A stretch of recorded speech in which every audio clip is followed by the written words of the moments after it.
Hey guys, it's Andrew from Cardinal Kia. In this video, I'm going to show you how to use your remote start in the 2023 Kia Seltos. I have in front of me here an EX all-wheel drive in Snow White Pearl. Let's get started. Okay, so to start us off, on your smart fob, on the side here, there's a button that says hold. So that's for your remote start.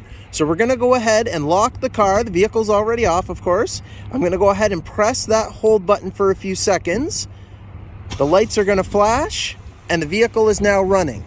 It will run up to 10 minutes before it turns itself off in case you don't come out and do anything with the car. You can also cancel the remote start by pressing and holding that hold button again for a few seconds, and the car will turn itself off. I'm going to go ahead and turn it back on. And when we go to get into the vehicle, you can unlock it with the button on your smart fob, or we can press the black button on the outside of the door to get in. And once we're inside, as long as you have the smart fob on you, you just go ahead and tap the brake and all the rest of the electronics will come on and you're ready to go.